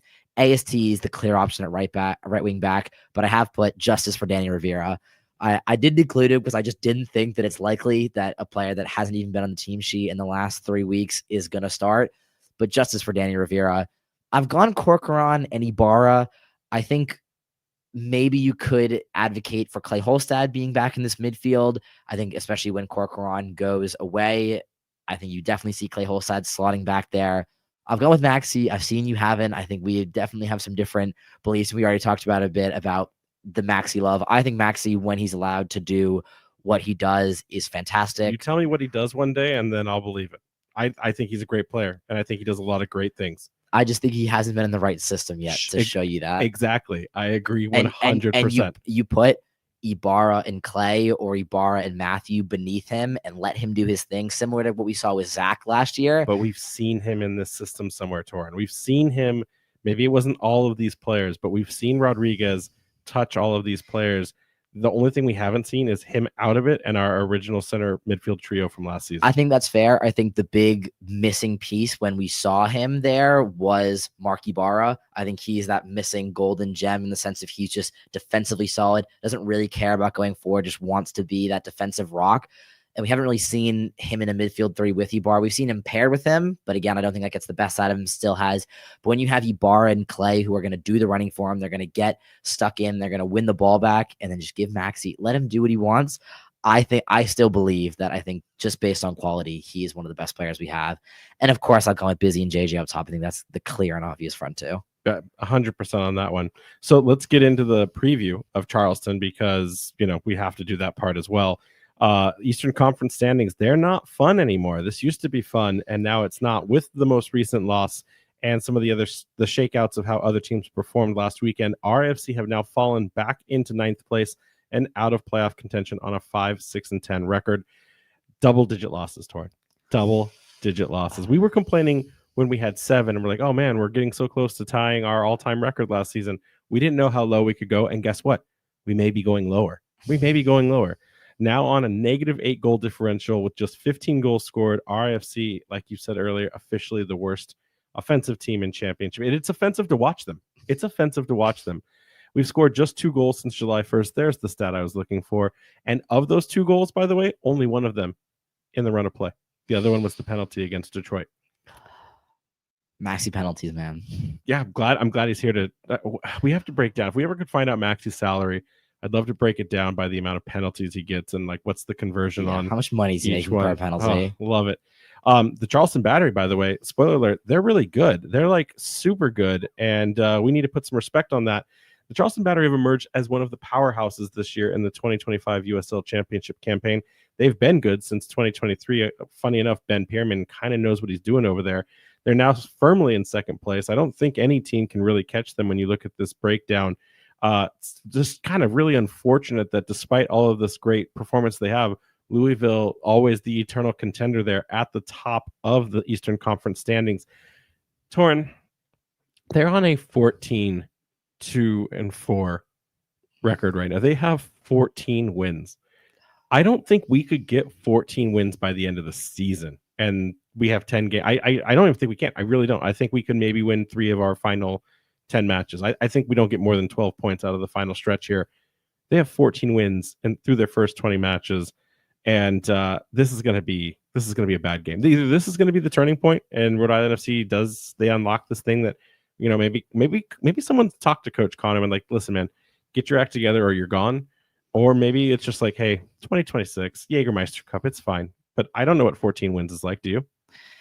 I do not, and I also want to say that I'm pretty sure if you don't include Jaeger Cup, statistically, we physically cannot get 14 wins this season. We have not enough games left. We have 8, which I'd only do all competitions, which would put us at 13. Yeah. So yeah, and we get to 15 if we include Jaeger Cup, and that is what matters. Maybe one day we'll reach the elusive 14 win mark. But I mean, I think Charleston is not a surprise to me if we look at earlier in the season where I would have put them. The signing of Cal Jennings, which we're going to talk a lot about, was a big help. They were great last year. They're one of those teams that I think can be consistently good. You know, I think there's very few teams in the championship that don't kind of, you know, yo-yo, go up and down between being good and bad. They're one that I think is really nearing the... Well, they used to yo-yo. They did, but I think they're now nearing that cusp of being a team that's consistently good, whether it's top 4, top 6. I see them as being a team that's consistently good. The team, when you look at that, you know, team sheet, and we're going to talk about it in a moment, it's just impressive. And, you know, to talk about Round FC and Charleston's head-to-head, Round FC have faced off against Charleston 4 times since our inaugural season, splitting the games with 1 win each and 2 draws, with Charleston obviously winning the most recent matchup, which was the first game of the season, 2-0. It was a pretty dominant performance from Charleston, if I'm going to be honest. I think we were all pretty excited for the season, and then we were like, oh, this is not a great start. They created 5 big chances, which is the most we've given up all season long. And their new headline signing, Cal Jennings, who, again, I think I'm going to mention his name a lot in these next half an hour. But he, of course, bagged a brace on his debut. I mean, I think everyone, when we think about Round FC and Charleston, think about the playoff game where we obviously won away. But I think you look at that last game where we lost 2-0, and I think that is much more of what we're likely to see on Saturday. I'm going to steal your note, but that's just because that's how I operate. Do you remember how many goals Rhode Island FC has scored so far this season? Was it? Oh, no, I think it was... It's 15. How many goals has Cal Jennings scored as an individual? 12. Could you imagine what we could do if we had a 12-goal scorer striker right now? What could have been with JJ? Maybe I'll even... Do you know how many goals Charleston have scored all season long? I wish I knew that off the top of my head. Someone kindly put it in the chat. It's 45. Oh my gosh. 30 more goals than us. That is triple. That's a lot of PPG. That is triple. That is just... I don't even... My brain can't fathom that. Yeah, that's bad. That's bad. Well, hey, let's talk more about Charleston and how great they've been. Yeah, I honestly, I like talking about how good a team has been. It makes me feel good. I like it to talk good about a team. But Charleston have been nothing short of incredible this season in my eyes, having the second most points in the entire league and winning the most games of any team with 15, even more than Louisville, which was a definite shock to me when looking at it. I knew they'd been good, but to win the most games of any team in the championship, I mean, is a team that's probably a favorite to go on and win the whole thing. I mean, in particular, their attack has just been insanely dominant, leading the league in nearly every attacking stat, including goals per match, shots per match, total big chances created. And of course, we should get like a counter on the screen of how many times I say Cal Jennings. Cal Jennings is easily the focal point, unsurprisingly, with 12 goals in the USL Championship, tied most by any player. And I remember the first ever podcast that I worked on for here for Raising Anchor was our opening game against Charleston. And I remember just looking at the signing and being like, wow, I don't think there is a more perfect signing than Cal Jennings to Charleston. They needed that focal point. You know, MD Myers always looks like a better second striker than that main, you know, focal point. And you just look at it, and I would have told you at the start of the season that he would have been top goal scorer and everything. And to see him doing the numbers I thought he would, sadly, it hurts. It hurts. It's so great for them when you see what the consistency you're buying. I mean, Cal Jennings and JJ Williams played together in Tampa. So like, and they were a dynamic duo down there at the same time, both kind of a similar type of player, lethal in the air and whatnot. It's just unfortunate. Like, we have such similarities in these types of player profiles, and like Williams just can't get online. It's no fault to Williams. Like, you come back from an injury, it's going to take time. I get it. But like, man, I could mess with a Cal Jennings right now. We could use a Cal Jennings in life, or I may even take an MD Myers at this point, because he's up there. He's pretty high on the goal scoring table as well. But let's get into what exactly has made Charleston's season so, you know, I would say nothing short of electric, because, you know, it's a battery joke there. It's the other type of battery. You know, it's been primarily Cal Jennings and JD Myers, but then you have to give some flowers to the supporting ensemble that's been, whether it's one of the Torres brothers, well, they're not brothers, but one of the different Torreses, whether you look at the newcomer Jeremy Kelly on the wing, you look at, I mean, you got Malloy from last season. He was one of the best midfielders minus his injury. It's stupid. It's stupid the amount of domination this team has. And like, we talk at length about how this defense has carried Rhode Island FC for so many matches, but the offense doesn't click. In this regard, when you have such a powerful attacking force, the defense really doesn't have to work nearly as hard. So by default, then the defense looks good statistically, because they're not having to carry as much of the legwork as like a team like us does. I've never understood why Kano as a winger puts so much emphasis in defense. You would think an attacking minded player would be like all out attack, but like Kano loves to not just build from the back in his play style, but like the roster construction. Like, he's so focused on that defense first. Imagine if we just scored 40 odd goals, then we wouldn't have to worry if we like let in a few extra goals. It wouldn't matter. Yeah, I mean, hey, they say defense wins championships, and as you can tell, did it win a championship for us? It clearly did not. So maybe they're wrong with that, Stacey. Maybe it's attack that wins championships. Could be. Listen, if you're head coach Ben Pierman, you got to be excited about the momentum battery you're on. Confused maybe a little bit too at the fact that they're still in second place despite all of this, right? Like, that's the only like blemish. But either way, any team in the East is going to have to go through the likes of Louisville or most likely Charleston. I guess the only question I have for you is the big swap out here this season, goalkeeper rotation for Charleston. Has he been challenged enough to be able, because at one point, like Koke, like I think just a match ago with the 3 clean sheets, was in contention for Golden Glove. Luis Zamadio is up there as well.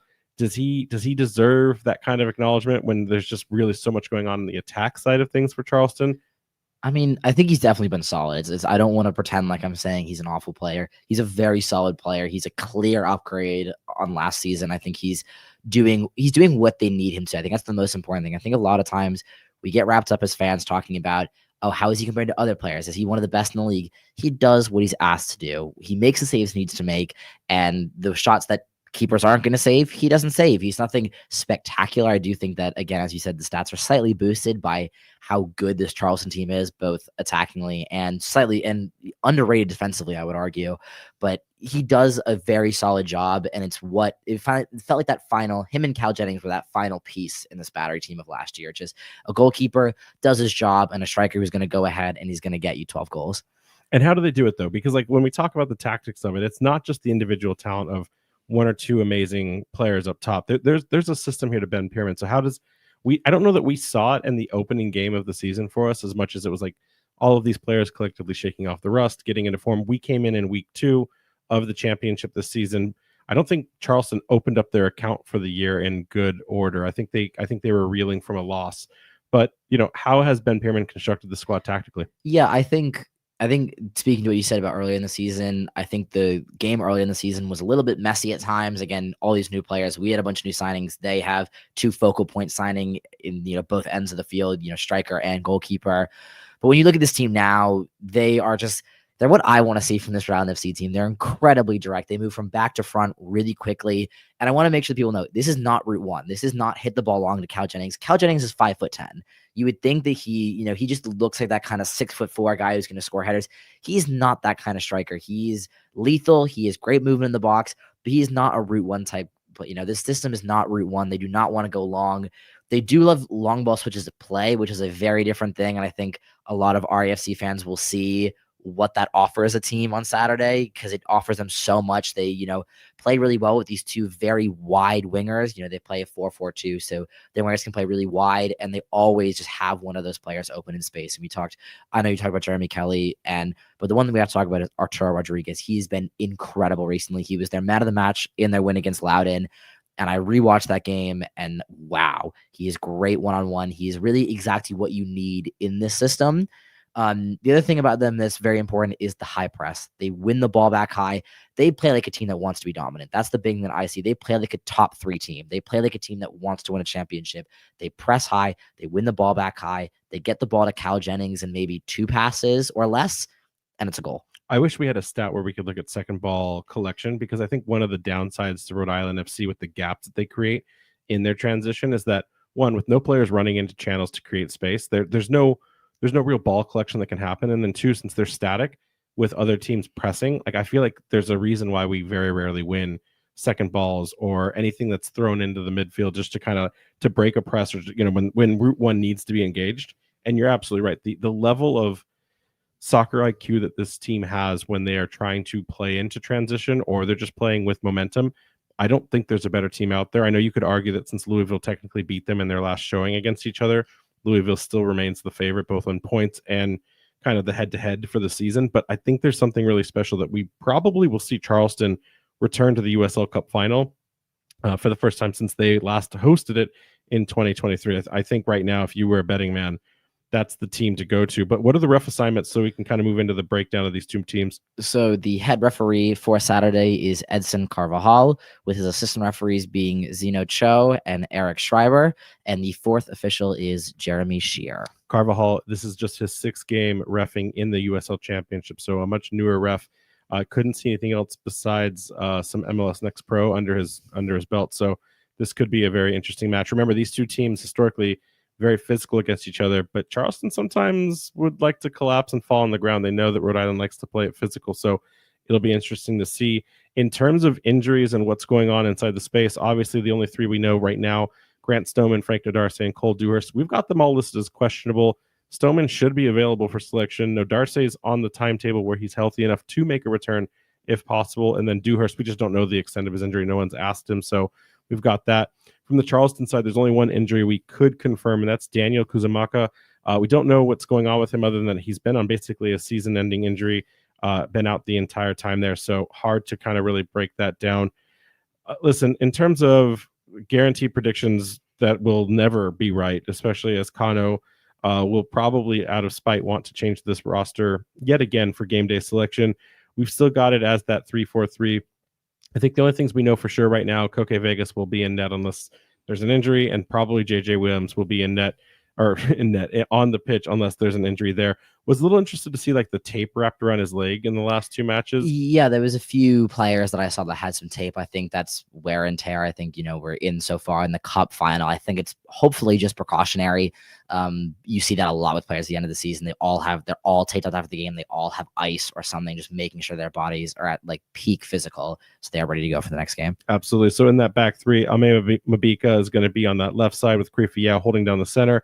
Ugo Batrak will probably retain that right center back unless Stoneman or Nodarce are available, allowing him to move forward.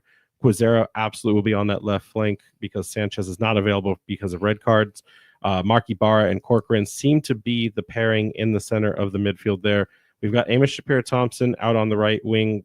I think he's got a leg up on Holstead right now in terms of favorability from Coach Kano, so we think he'll probably most likely be on that right side. And then in the front 3, Atkinson, I'm not sure if he did enough in the Hartford game, but we all agree like there's really not a player that's better than him right now, so I don't see why he wouldn't be in that left wing with JJ Williams. And then we've got Maxi Rodriguez, but like this is where Kano experiments the most. You could see a Fuson, you could see a Chico, you could see some new combination that we haven't yet seen manifested from this squad side. kind of produce itself, or Haribo maybe makes a return. And if we have the depth in center backs, maybe Haribo finally gets on this pitch somewhere as a starter. Yeah, and I think the fans can clearly tell who wrote this lineup, as it is exactly the same as the lineup that I said was my favorite. So, yeah, I think, again, Quizera is easily going to be left wing back. I think the back line, we all know that it's going to be that back three. As much as they weren't as good as they should be, Stoneman is still not quite back from injury, and maybe he'll be on the bench, but I don't think we see Haribo start any, in that back three. I've gone with Shapiro Thompson. And again, we talked about it. I just think Clay's a bit out of favorability. I think not only with the fans, but also with, Kano himself. Maybe we see him in the midfield. Hopefully Amos does a good enough job at wing back that we get to see him play in the midfield. But my big question to you is that obviously Corcoran is going to the World Cup, into the friendlies. My question is, does he still start? I think obviously he is still going to be there. He's not left yet. But does Kano not just look ahead and go, we're not going to have you again this season. Let me move on a game early? Well, so here's the tough part, and this is where it's always difficult to understand from a management perspective. When you look at like dates of games, right? Like you also have to understand the travel time that's required to go out there. And so, the way I look at Corcoran's on the call-ups, it's next weekend, right? It's Saturday the 5th, but there's still like T-minus certain amounts of travel time. Is it suitable to say, hey, like there's a week between when you would play that next game and when you would actually be here? We don't know, and I didn't check on it just because I only know the appearances of it. I don't know when he actually goes for the training camp, right? Like it's not just the two friendlies. Like, is it just the week between? I don't really know. It was not listed on the Brown right. post. So like if they want him as early as like September 1st, well, then that's only like a day or two turnaround. Yeah. And like, does he have the legs? Of course, these are all young players. They should be able to have enough in the tank to do that. To your point, though, what you're asking, to me, it's more of I've got X amount of games left to earn X amount of points. If this player is not going to be available for, again, I think it's less than half of the games left he'll be available for. Do I want to build a team that will make him be a important cog in the system? I need to go out and get as many points as possible. Or does he get that backup role, right? Like, is he someone that we know can change the game, on the turn of a dime, to where it's like, hey, he comes in the 65th minute and he's a game changer. Right now, for me, and I'm not a coach, so I will not pretend that I know this better than anyone else. I would rather have a system of players that I know I can get the most out of for 65 up to 90 minutes. I wouldn't want a variable, no matter how good Corcoran is. I don't think he offers that much more than any other player in the midfield. I think he's better, but I don't think he's degrees of better that changes this team. And like, let's be honest, we haven't seen a goal get scored since Corcoran came on in the run of play. True. So like defensively, great, but we all talk about his vision, his ability, his hold up to break presses and move the ball vertically. That's working, but it's not leading to goals. So like, is that the answer then, is to put your bets on one of the youngest kids on your squad and then not have him when these big clutch moments may come later into the end of the season? I don't know, but I don't think I would put my bets on Corcoran as a player like that. I would much rather see him be that 65th minute sub and go, hey, go wreck this team, go do something for me. Yeah, I agree. And again, I said earlier, I love Corcoran. I think he's a really good player. I think he's been only getting better, minus the Hartford game. Nobody got better in the Hartford game. Yeah, that should just be like a void. Like there's 3 games, void, another game. But I think my thing is that I agree with you. I just think, why do another game when you know he's going to be gone for the rest of the season? Let's put someone else in and let's start someone else getting, because if Haribo is back in the midfield, he hasn't played in the midfield for months. He needs at least a few games to be, comfortable again. So let's put him in a game where we're probably not going to win. We're probably not favored to win. Whoa. How dare you? We'll get into the corporations later, but I think it's better to give him as many games as possible. So when we get down the line of the season, we have our Vegases, those must-win games. And even if you look at the Jägermeister Cup, you have Sacramento and possibly a final. I want whoever's playing in that midfield spot to be ready. I want them to have played a few games. So maybe it is better that we have a Haribo or a Holstead in and let Corcoran come on, as you said. Well, let's break down how we think the Charleston batter will sign up. So it's going to be the gentleman's 4-4-2 here. It takes away, Torn. So in net, of course, as we were talking about earlier, is Luis Zamudio. I've gone with an unchanged lineup from their game against Loudoun, which is, fair to see. They did, of course, win 4-1 in a pretty dominant performance at home. I've gone with Nanan Huso at right back, Graham Smith and Leyland Archer as the two center backs, with Langston Blackstock at left back. Arturo Rodriguez, I've gone with on the right, Aaron Malloy, Emilio Icaza, and Jeremy Kelly on the left. And I've gone with a front two of Rubio Rubin and Kyle Jennings. Just looking now, I think we have a bit of a difference in the what I've just read and the. So you're right, but the reason why is I wanted to see. I know you have Arturo Rodriguez. Why would Torres not get the start? And this is where I wanted to have the conversation. I checked everywhere and I couldn't find it. He hasn't played a game in 4 weeks. I think he's still injured. Not only that, but he wasn't even on the bench against Loudoun. So I don't think he's ready yet to start. He could be on the bench and he could come on. But also, again, I talked a lot about form. Arturo Rodriguez was man of the match in their last game and made player of the week in the US for the USL Championship in that game against Loudoun. He's fought well. He deserves to start. Maybe in a week or two, Torres grabs the spot. Again, we'll talk about, Torres is incredible. He's probably the best chance creator in the league, but Rodriguez has been absolutely incredible. And, we talked about MD Myers a lot. We've gone with Ruben as the strike partner with Cal Jennings. Ruben has earned it over Myers. Myers is that substitute. Same with how Jackson Conway was last season. 100% what I was going to say. I think he's been really good. And specifically, again, I've gone unchanged from that Loudoun game where they were near perfect. Well, that's great that they're coming into us as near perfect when we are absolutely as far from it as we possibly could be. Listen, we're running short on time here, so we're going to kind of skip through things. We're in a very dark stretch here when it comes to first this now bad taste of a loss against Hartford in our mouth, going into Charleston Battery. Louisville City is then next up, and then we have Sacramento Republic, where kind of all of our season's bets may be on the line. Is this the darkest part of our timeline? It could be. I think we all kind of thought that it was, it was earlier. I think at one point we kind of kept asking that question: is this the darkest part of the season? Is this the darkest part of the season? But in terms of, schedule, this is easily the darkest. But the one thing I will say is that this does provide a good opportunity for the team and for Kano, because we are heavily favored to lose our next few games, especially with Charleston and Louisville both coming to Central Bank Stadium. This is where you show the fight, where you show that winner's mentality I was talking about. If you go ahead, and I'm not, if we get a draw, that's a good point in my eyes. That's a very good point. Kano plays for wins, though. He doesn't play for draws. Tell that to last season's Draw Kings. But I think if you go into these games, you get some points, whether it's one draw and one loss, which I think I'm okay with, or even possibly going ahead and grabbing a win and going into Sacramento with some, passion, with some motivation. I think that's huge. So I think as much as it's probably coming at the worst time to have these two hard games, if you go ahead and get points, if you go ahead and win these games, it is just huge momentum for this team going forward. We've got some nostalgic in the chat right now. Scott Voss, remember that Louisville game last year? I don't need to remember either one of those Louisville games, because right now I'm remembering the one from this season, Scott. Yeah. And it was not great. And could Ndongo make a surprise appearance on the game day roster for this match? And if he does, what does that say about, again, we talk about right now the locker room and the vibes. You've been playing all season, you've been trying to fight to get this team along the way, and then this new kid from Cameroon shows up. What does that say? I'd be extremely surprised if he was on that team sheet. I hope that he's in the stadium, and I hope that he's there to do autograph alley and get used to the fans, kind of like how we saw Busy.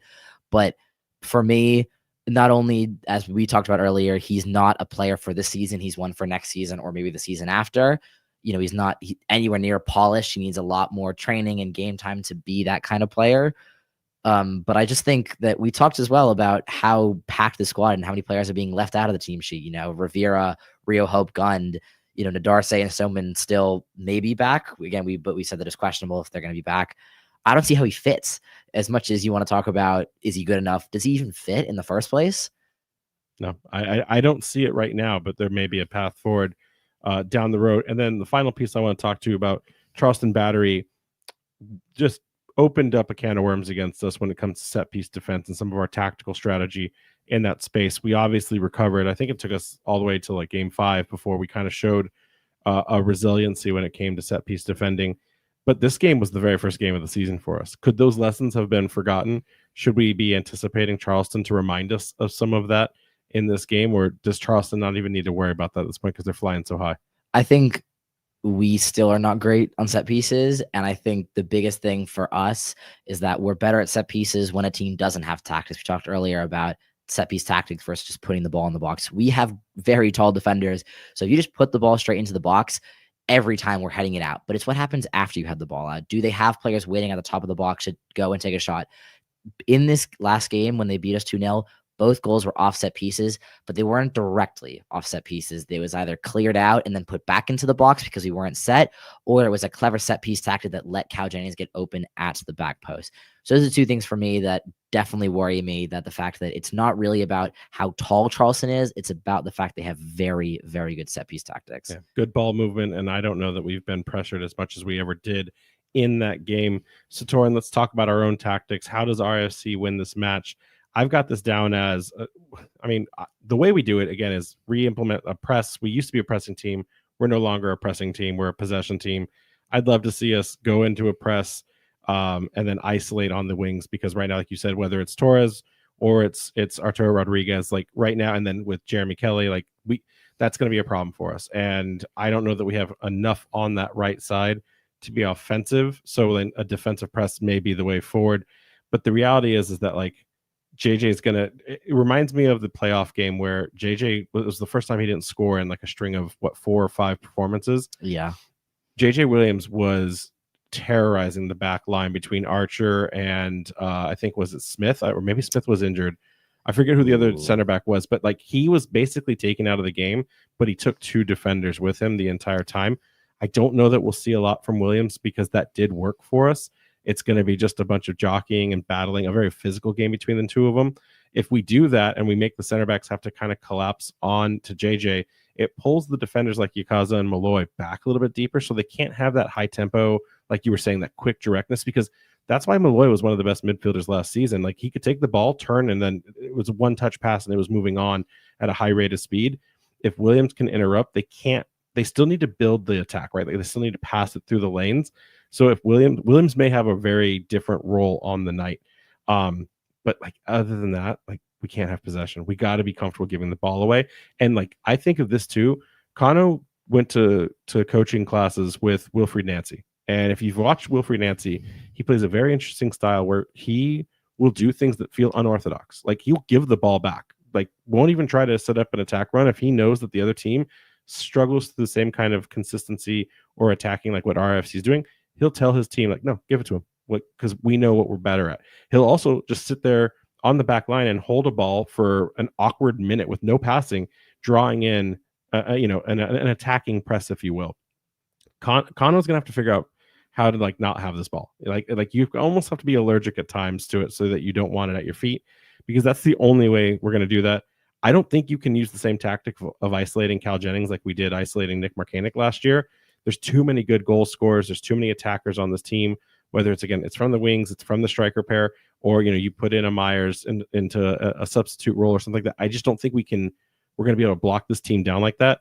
I'd love to see a low block into transition, into some sort of, like get a goal early. Maybe we can do something, but if we don't get a goal, I just don't see us doing anything on this. I think this is going to be another scoreless performance from Rhode Island with a Charleston victory, and yet us asking even more questions of what exactly is going on with Rhode Island FC on Coach Kano's watch. Yeah, I think I painfully have to agree with that prediction. I think it's pretty obviously going to be a Charleston win. But the one thing I will say is that we do play better against the better teams. We talked about how teams will give us possession and we struggle against that. Teams like Charleston, Louisville, that are really high up there and that play like teams that are high up there, they want the ball. They're not just going to give us the ball. So if we do press well and if we do counter well, I'll say it quietly, but I definitely think that there is a lot of goal opportunities for us if we can kind of see that old Rhode Island FC of last year. The issue is, do we see that team? It's been so long since we've seen that high press. Do we even know how to press anymore? Do we know how to counterattack and transition? Who knows? And the two main points that I bring in is, you talked about Cal Jennings, and again, add another one to the counter of how many times I've said Cal Jennings' name. But the one thing about him, and we connecting it to something we earlier said about Yao and about why he didn't play as great against Charleston, is that, not Charleston, Hartford, is he is someone that loves playing against physical strikers. Cal Jennings is not that kind of player. He has fantastic movement. He is so good moving in and around the box. If we isolate Yao with a player like Cal Jennings, it is going to be ugly because Jennings is so good moving. And I think if you isolate Cal Jennings with any defender in the league, it is not going to be pretty. You need to be able to have players on a swivel, always looking for where Cal Jennings can be and be like, oh, he's there, I'll pick him up. Oh, he's over there. Hugo, you go pick him up. So I think that is very important. We cannot isolate Cal Jennings. The other way, and again, I feel like I just keep saying cannot. There's no like we need to do this. It's we cannot mess around with the ball at the back. We talked about earlier how good Charleston is when they high press, and if we play around like we normally do, and we let Cal Jennings or we let Ruben win the ball back high, they are incredible at making 2 passes. They're in on goal. Have you noticed how much we've been inviting that press deeper and deeper over the last 5 games? Like since Koke's been back, I don't think I've ever seen us hold that ball as deep as we have before we've done a clearance or finally either it's route one or finally found the pass to get out of it. It's starting to get kind of like hairy back there. I have faith in Koke and whatnot, but like we've also seen in the meta of playing out the back that in most leagues around the world, playing out the back leads to own goals or very high up the pitch transition goals against more than it actually produces a goal in terms of sequence build. So I don't know if it's there, but I you know what, if we do get a goal, because right now I'm not even getting a prediction. The prediction is let's get a set piece goal. Oh yeah, let's give me them, my chicken sandwiches. Yeah, that's what I want. Because this is your last game before you head out. Yeah, right? This is my last chance to get a chicken sandwich. So everyone needs to help Torrin get a Chick-fil-A chicken sandwich from North Attleboro. If I run on the field and score a corner, does it count? No, but I can tell you that if we score the 19th crossbar challenge this week, I'll go buy you a Chick-fil-A sandwich, courtesy of Centerville Bank Stadium. So, oh yeah, great. Anyways, let's wrap things up here. How do fans follow along for this match? Yeah, so the weather looks pretty nice this weekend as Rhode Island FC honors our hometown heroes, which is obviously great to see. The match kicks off at 7 p.m. with gates opening at 6. If you can't make it to the stadium, you can watch all the action on CBS Sports Golazo, NESN Plus, or listen along with 790 The Score. Yeah, and for those of you that are attending the match, there is a food drive in addition to the Hometown Heroes support. So they are asking for food collections and donations. I think there's also going to be a station set up at the Defiant 1636. They were also really specific in the items that they were mostly requesting. So kind of just listing that off for our audience that only listens.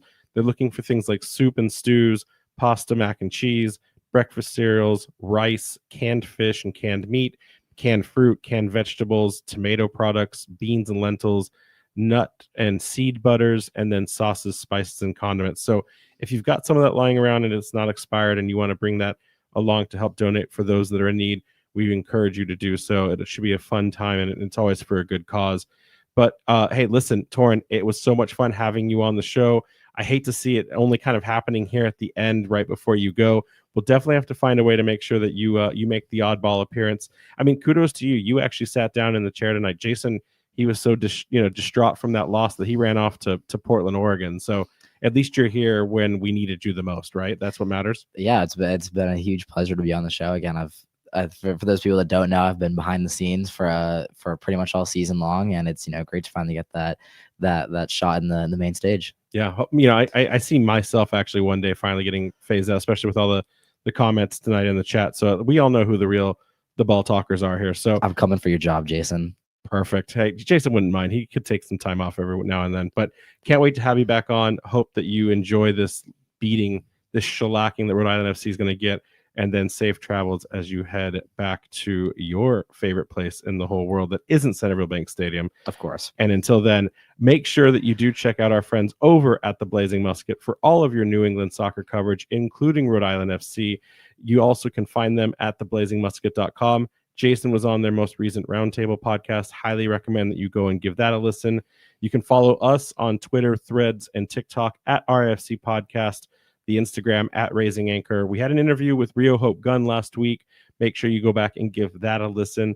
And don't forget to follow along for us on raisinganchorpodcast.com and all of our socials. So until then, everyone, anchors up, Can't wait to see you all this weekend. Don't forget your food donations, and we'll see you guys next time. Anchors up, y'all. Anchors up.